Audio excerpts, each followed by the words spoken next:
Welcome back to Nick Lenz's Comic Corner Classic / Non-Classic. This is episode number 600. No, 700 and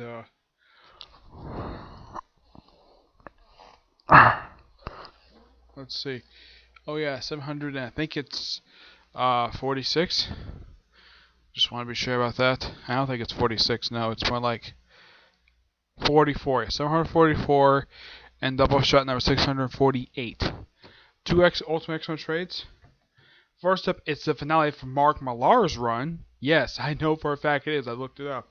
Yep, it is Ultimate X-Men Volume 6, Return of the King, collecting issues 26 to 33.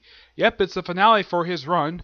And our work in here is done by Adam Kubert and David Finch, with Ray and Ben Lurie.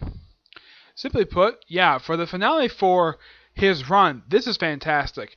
I mean, Magneto comes back, first time in like full force since the opening arc, and he does get defeated, and he gets put into a cell that's an exact carbon copy of the one he was kept in the live action films. Yes, those of you who actually have seen the original X-Men film that came out in 2000, Magneto was put in this same exact cell. They did change it slightly for the sequel. Yeah, it's like they changed the design. It's like people who designed this cell from the first film just didn't take notes from the last film, just have them look at it completely different. Yep. As far as I can tell for this particular storyline, there's only roughly 2 characters who make their debut in this storyline. And that's Forge. Yep, who he actually works with Magneto. Also, this is a really awesome moment where Colossus could not do this in the regular universe at all. Actually managed to punch Magneto in his organic metal form. Yeah, something he could not do because, well, he's made of metal. And according to Magneto, I remember this line very well. He says, "Of all the X-Men, when you're fighting me, you're the weakest X-Man." Yep. Though it does seriously injure him, and I gotta say, fantastic storyline. Also, there's the debut of Kwan. Those who don't know who that character is, she is a woman who Psylocke briefly took possession of her body after one of her deaths she had. Yeah, Psylocke's been killed off a few times over the years. The last official time she was killed off was back in 2002, where she was killed by a guy called Vargas. And she was dead for roughly about 3 years until she was resurrected by her insane brother, James Braddock the Jr. Yep. But fantastic way for Mark Millar to go out on his long-running run. It only lasted just for a few years. Yep. And as far as I know, no, he is not going to back this book at all. I think he just sticks regularly just to Ultimates and Ultimates 2. I guess book a 9.5 out of 10. Really great story. Also introduces Magneto's famous fortress. Those who remember reading Ultimatum, yeah, this storyline where his flying fortress first shows up. Yep, this is the storyline first show. So you can credit Mark Millar for creating that, despite the fact that Jeff Loeb kind of basically didn't know what to do with the damn thing. Alright, next up is technically the finale for Brian Michael Bendis' run, but it's the only trade I have. It's a very brief run, and this is basically Volume 8, New Mutants. Those of you curious, where's Volume 7? My library didn't have it, so I just skipped straight to Volume 8. This contains issues 40 to 45, and David Finch still the writer of this thing. This one is an introduction to several characters. It's not as much as some other storylines, but yeah.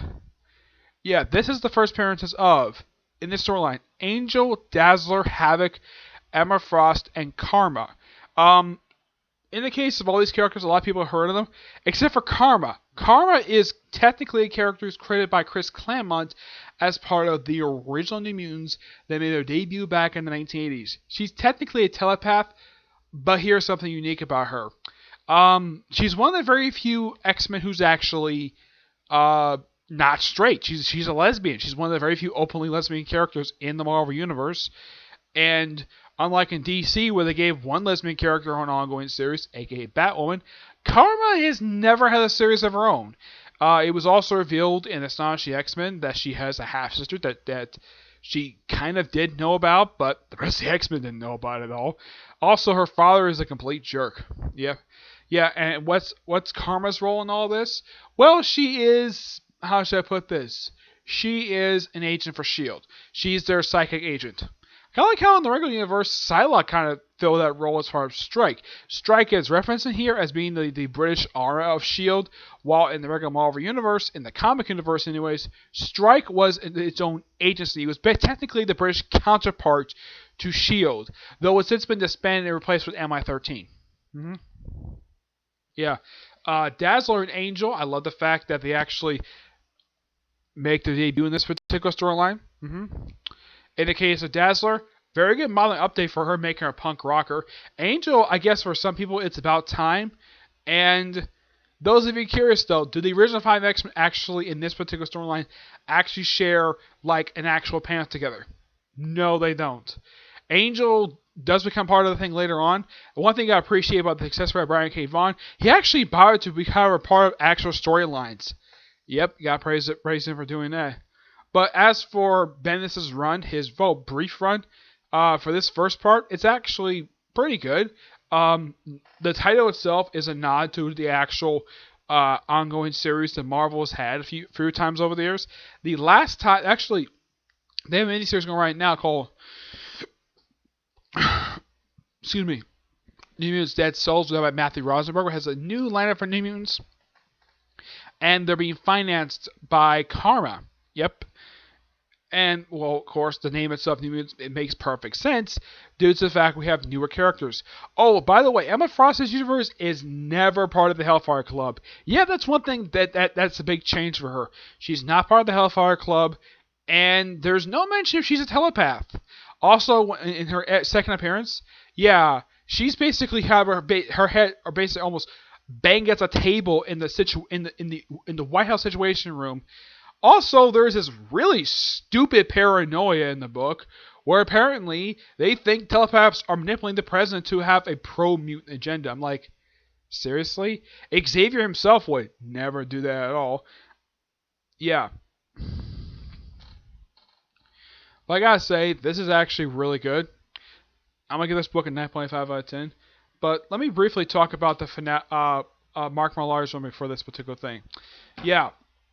Xavier himself was going to be perfectly fine, very reasonable, and the only thing I did not like about him, the way Mark Millar wrote him, is that apparently at one point he thought his actual dream that in the regular universe basically he was really pushing for, here he thinks is crazy. Yep. But I would say out of all the Ultimate Universe characters, they gave like new looks. I don't mind Magneto's look. It's actually really great. I love his look. It's a great little nod to his Ultimate regular universe counterpart, but I like the fact it's the same color scheme, purple and red, which technically is what he has in the regular universe. The only character I didn't really care for his Ultimate version was Juggernaut. Yeah, where it's a guy who looks like a Cylon, wears jeans, and is bulky. That's it. Also, there is no reference to the fact that at this point in time, him being related to Charles Xavier, where there's a couple different versions of him, where one, in the regular universe, he is Charles Xavier's stepbrother, and in X Evolution, he's his half-brother. But they usually relate at some point. They don't reference their relation when they share screen time in Last Stand, but in this, there is no reference to it at all. Despite the fact his real name is K. Marco. Oh, he does come back, by the way. Yeah, I will get to that eventually. But yeah, so not much else to say about that, but I will, if I get a chance to get him in the Blockbuster, I will get my final thoughts on Bendis' run. But yeah, so that's really it for this episode. Stay tuned for the next episode, where I'm going to talk about a DC trade and a Marvel trade. And then the following episode after that, 2 more Ultimate X-Men trades, okay? But until I see you all there, bye.